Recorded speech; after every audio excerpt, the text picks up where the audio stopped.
And present అసలు ఈ food బిజినెస్లో ఈ ఎంటర్ప్రెన్యూర్షిప్లో ఎస్పెషల్లీ కాంపిటీషన్ అనేది ఉందా, లేకపోతే ఎవరి ప్రోడక్ట్ వాళ్ళదైనా? ఇక్కడ ఒకటి చెప్పాలి రేణు, కాంపిటీషన్ ఉంది. ఇప్పుడు హైదరాబాద్ బిర్యానీస్ చాలా ఉన్నాయి, డిఫరెంట్ నేమ్స్తో ఉన్నాయి. బకెట్ బిర్యానీ అదని ఇదని ఎవరికి వాళ్ళే కదా, ఎవరి బిర్యానీ వాళ్ళే. కానీ అక్కడ కాంపిటీషన్ లేదు అనడానికి లేదు, అందరికీ కాంపిటీషన్ ఉంటుంది. బట్ అందరికీ బిజినెస్ జరుగుతుంటుంది. నా దాకా వచ్చేటప్పటికి మనకి సిమీస్ వరల్డ్లో ఐ వోంట్ సే కాంపిటీటర్స్ ఉన్నారని నేను అనుకోవట్లేదు అనమాట. ఎందుకంటే మనం we are in two different segments, events అని అట్లా చేసే వాళ్ళు ఎవరు లేరు. కానీ ఐఎమ్ క్రాసింగ్ మై ఫింగర్స్, రావాలి. చాలామంది భయపడతారు ఈ వీగన్ దీంట్లో బిజినెస్ పెట్టాలి అని అంటే. డెఫినెట్లీ ఇప్పటికీ నేను ఎలా స్టార్ట్ చేశాను, ఇప్పుడు ఇంత మాట్లాడుతున్నా కానీ ఎలా ప్రాఫిట్స్ వస్తారని ఎక్స్పెక్ట్ చేశారు అనే ఉంది నాకు కూడా. అదే సేమ్ మనం షిఫ్ట్ చేయడమే అంతే. ఇప్పుడు నేను చెప్తున్నాను కదా, ఇప్పుడు ఓన్లీ వీగన్ ఫుడ్డే ఇక్కడ దొరుకుతుంది, ఇక్కడ వీగన్ మాత్రమే అలౌడ్ అని నేను పెట్టలేదు కదా. దాంతో వీడియో లాట్ ఆఫ్ ఈవెంట్స్. మామూలుగా అయితే కెఫెస్లో ఏం చేస్తున్నారు, ఓన్లీ ఇక్కడ వీగన్ ఫుడ్డే దొరుకుతుంది అని అంటే ఓన్లీ రేణుకి ఇంట్రెస్ట్ ఉంది కాబట్టి రేణునే వెళ్తుంది. రేణుకి ఇంకో 4 ఫ్రెండ్స్కి నాన్ వెజ్ తినాలంటే they will come only once because of you, but they won't come regularly కదా. సో మనం ఆ సెక్షన్ని అట్లా ఓపెన్ చేసి పెట్టామన్నమాట. బాబు మీరు ఎవరైనా రావచ్చు ఇక్కడ అనేసి. ఇప్పుడు it's a meeting point, it's not about the veganism, it's a meeting point. నువ్వు అక్కడికి వచ్చావంటే నీకు ఒక పెద్ద స్టార్ కనిపించవచ్చు, ఒక ఫిల్మ్ మేకర్ కనిపించవచ్చు, ఒక ఫ్యాషన్ ఐకాన్ కనిపించవచ్చు అన్న ఇది వెళ్ళింది. So people love to come and కూర్చొని వాళ్ళు ఆడుకోవచ్చు, లేదా పెయింటింగ్ వేసుకోవచ్చు. అవి కూడా మనం yoga experiencing life I can say. అందుకనే మనకి వీగన్ ఎక్స్పీరియన్స్ సెంటర్ అని పెట్టింది మనం పేరు, సిమీస్ వరల్డ్ వీగన్ ఎక్స్పీరియన్స్ సెంటర్ అనమాట. సో ఇదేంటంటే అందరూ యోగా పెడతారు, యోగా క్లాసులు అందరూ పెడతారు. బట్ మనం పెట్టిన యోగా క్లాస్లో పప్పీస్ కూడా ఉన్నాయి అనమాట. మనం పప్పీస్ని తీసుకొని వచ్చి వదిలేసాం అనమాట. దాన్ని ఒక ఎన్జిఓతో టైఅప్ అయ్యాం, పప్స్ని అడాప్ట్ చేసుకోండి అని. వీళ్ళు యోగా చేసుకుంటున్నారు, ఆ పప్పీస్తో ఆడుకుంటున్నారు. సో అట్లా అట్రాక్షన్ వచ్చింది. సో ఏది చేసినా కానీ మనకి బిజినెస్ అవ్వాలి అంటే ఆ టికెట్ ఎలా సేల్ అవ్వాలన్న దాన్ని మనం కొంచెం ఏమంటారు డిఫరెంట్గా చేయగలిగాం అనమాట. అందుకని సక్సెస్ అయ్యానని అనుకుంటాను నేను. అంటే ఇప్పుడు జనరల్గా చూసుకుంటే కూడా ఎవరైనా అంటే సాఫ్ట్వేర్లో ఉన్న వాళ్ళైనా నార్మల్ వాళ్ళైనా ఎవరైనా ఏదైనా చేయగలిగితే ఫుడ్ బిజినెస్, టెక్నాలజీతో దీంతో డిపెండెన్సీ ఉండదు కాబట్టి ఫుడ్ బిజినెస్ పెడతా అంటారు. బట్ దాంట్లో ఎలా సక్సెస్ అవ్వాలి అన్నది మాత్రం తెలియదు, పెడితే అయిపోతుంది అనుకుంటారు. అసలు సక్సెస్ అవ్వాలంటే ఏం ఫాలో అవ్వాల్సింది? ఇప్పుడు నువ్వు టెక్నాలజీని యూజ్ చేయక్కర్లేదు అన్నావు కదా, నేనంటే టెక్నాలజీని యూజ్ చేయాలి కూడా. టెక్నాలజీని యూజ్ చేస్తేనే ఫాస్ట్గా వెళ్ళిపోతాం మనం. ఇప్పుడు చాలామంది యాప్స్ పెడుతున్నారు. వెరీ రీసెంట్గా ఒక బెంగళూరు అతన్ని కలిసాను ఆన్లైన్లో.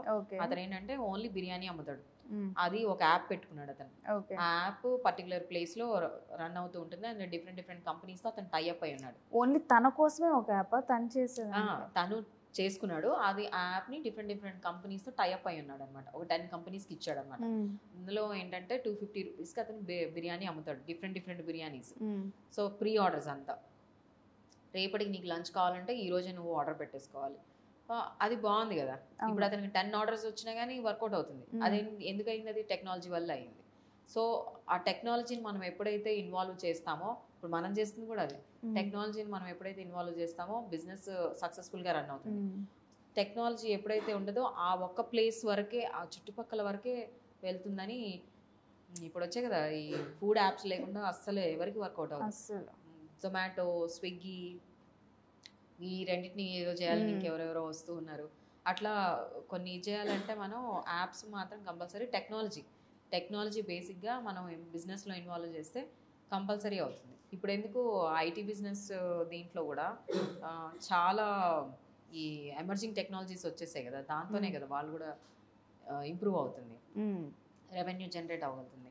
సో ఫుడ్ అయినా సరే ఎప్పుడైతే టెక్నాలజీని మనం ఇన్వాల్వ్ చేస్తామో సక్సెస్ఫుల్ అవుతాం. When it comes to marketing, రీసెంట్గా ఒక ఫుడ్ సేఫ్టీ అధికారులు ఒక జ్యూస్ సెంటర్ మీద దాడి చేసినప్పుడు అది చాలా ఫేమస్, బట్ మొత్తం కూడా క్లమ్జీ ఉంది, చాలా వేస్ట్, పురుగులు అవన్నీ ఉన్నాయి. అయితే వాళ్ళు చెప్పిన ఆన్సర్ ఏంటంటే మేము మార్కెటింగ్కే ఎక్కువ ఖర్చు పెట్టాల్సి వస్తుంది, సో అందుకని ఫుడ్ క్వాలిటీ తగ్గిస్తున్నాము. వాళ్ళు ఎలా చెప్పారో నాకు తెలియదు కానీ నేను సో అసలు మార్కెటింగ్ ఫుడ్ బిజినెస్ని ఎలా ఎఫెక్ట్ చూపిస్తుంది? ఈవెన్ కొన్ని ఫుడ్ యాప్స్లో కూడా ఫుడ్ యాప్స్కి మార్జిన్ ఇవ్వాలని చెప్పి ఫుడ్ యాప్స్లో కొంత ఎక్కువ హై ప్రైజెస్ పెట్టి వాళ్ళు మార్జిన్ చూసుకుంటున్నారు. ఇవి కూడా జరుగుతున్నాయి. ఎలా ఎఫెక్ట్ చేస్తుంది so market? It all depends. Marketing అయితే చాలా ఇది చేస్తుంది. ఇప్పుడు చూడు, సపోజ్ ఒక యాడ్ వచ్చింది అనుకో, యాడ్ మీద వెంటనే అంటే ఇంట్రెస్టింగ్ యాడ్ ఏదైనా నేను రేణుతో చేశాను, ఒక మ్యాంగో జ్యూస్ ఏదో కట్టిన ఏదో వస్తుంది కదా, అది చూడగానే చాలా మంది కొంటూ ఉంటారు. లేకపోతే చిన్నప్పుడు ఒకటి ఆల్ అవుట్ ఏదో ఒకటి వచ్చేది కదా, ఇట్లా ఇలా ఎగురుకుంటూ వచ్చి దోమ తింటుంది. అది నిజంగా జరుగుతుందో లేదో తెలియదు, దాన్ని కొన్నారు చాలా మంది, రైట్? సో అది ఎంత ఎఫెక్టివ్గా మనం మార్కెటింగ్ చేస్తామో, దాని మీద ఇంట్రెస్ట్ చూపిస్తాము అనేది మనల్ని గ్రాప్ చేస్తుంది కస్టమర్ని. అది కరెక్ట్, నేను కాదనట్లేదు. బట్ ఇక్కడ దాని మీద ఎక్కువ పెట్టి నువ్వు టేస్ట్ లేకుండా చేస్తే వర్కౌట్ అవ్వదు. టేస్టే నువ్వు ఏం చేసినా, మార్కెట్ ఏం చేసినా కానీ టేస్ట్ నచ్చాలి కదా. బట్ నిజంగా మార్కెటింగ్ ఫుడ్ క్వాలిటీ మీద అంత ఎఫెక్ట్ చూపిస్తుందా? లేదు లేదు, నేనైతే అది నమ్మను. నేను మార్కెటింగ్ మీద మనం ఎస్పెషల్లీ దానికి ఎక్కువ స్పెండ్ చేయడం వల్ల క్వాలిటీ తగ్గించుకోవడం జరుగుతుంది. ఎగ్జాంపుల్తో నేను ప్రూవ్ చేయగలను. ఇప్పుడు మనం ఏమి లక్షలు లక్షలు పెట్టేసి మనం ఏమి ప్రోడక్ట్ షూట్ చేయలేదు, లేకపోతే డిజిటల్ మార్కెటింగ్ చేయలేదు, ఏం చేయకుండానే మనం చేసే ఒక కేటరింగ్కి అట్లీస్ట్ 10 lakhs పైన ఇది చేయగలిగాం మనం. ఉత్త దాంతోనే వర్డ్తోనే స్ప్రెడ్ అయ్యాం అనమాట. అది కస్టమర్, ఇప్పుడు రేణు చెప్పింది, ఇప్పుడు నాకు అదొక that's a huge thing for me. అట్లనే నీలాగా వచ్చిన వాళ్ళు ఇంకో 100 మంది చెప్తారు. నేనేమి అట్లయితే నేను చేయలేను, and I don't believe also. ఇప్పుడు మార్కెటింగ్ మీదే నేను ఎక్కువ స్పెండ్ చేసి నా ప్రోడక్ట్ని సేల్ చేశాను. సో ఎక్కువ సేల్ అయిపోయింది ఇప్పుడు. సో రేణు ప్రోడక్ట్ చాలా మంది దగ్గర ఉంది. నెక్స్ట్ నేను మార్కెటింగ్ ఆపేస్తాను, ఎందుకంటే నా ప్రోడక్ట్ ఆల్రెడీ యూస్ చేశారు కాబట్టి. తర్వాత సస్టైన్ బాగానే ఉంది నా ప్రోడక్ట్ ఇక్కడ, కాకపోతే సస్టైన్ అవుతుందా, లేకపోతే మళ్ళీ నేను మార్కెటింగే చేసుకుంటూ ఉండాలి, దాని మీద డిపెండెన్సీ చూసుకో. అర్థమైంది, ఐ గాట్ యువర్ పాయింట్. ఇప్పుడు మనం ఏం చేయొచ్చు అంటే, ఇప్పుడు మార్కెటింగ్లో అంటే ఆ ప్రోడక్ట్కి హైప్ వచ్చేదాకా చేయొచ్చు. చేసి ఇప్పుడు నీకు సేల్ పెరిగింది అని అంటే కొన్ని రోజులు ఆపొచ్చు. ఇదే కదా చేసేది వాళ్ళు కూడా.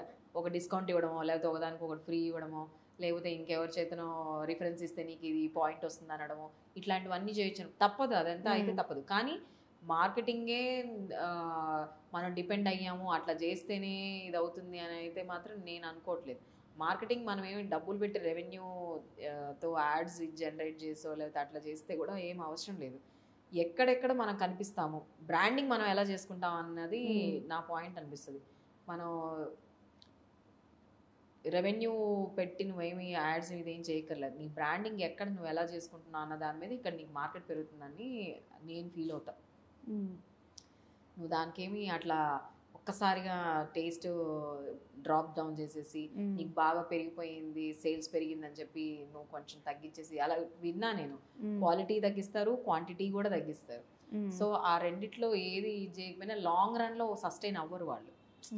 సో ఆ బ్రాండింగ్లో క్వాలిటీ ప్లస్ క్వాంటిటీ రెండు, క్వాలిటీ అబ్బా ఫస్ట్ క్వాలిటీ మెయింటైన్ చేస్తే 1000 రూపీస్ పెట్టి తినే వాళ్ళు ఉన్నారు కదా. మనం వెళ్తాం కదా, మంచి మంచి ప్లేసెస్కి వెళ్తాం. మనం ఎందుకు వెళ్తాం? క్వాలిటీ అండ్ క్లెన్లీనెస్, దాన్ని బట్టే వెళ్తాం. అండ్ కిచెన్ అయితే నీట్గానే ఉంచుకోవాలి, అది ఎట్టి పరిస్థితుల్లో వెరీ ఇంపార్టెంట్. ఎందుకంటే అవతల వాడి హెల్త్ మనల్ని నమ్మి మనకి డబ్బులు పెట్టి వచ్చి తింటూ ఉన్నప్పుడు అది మాత్రం మెయింటైన్ చేయకపోతే కష్టం. మనమైతే మెయింటైన్ చేస్తాం, ఎందుకంటే హ్యూజ్ కిచెన్ ఓపెన్ ఉంటుంది, ఇట్లా అంతా క్లమ్జీగా ఎప్పుడు మనం పెట్టాం అనమాట. సో అదొకటే ఐ బిలీవ్.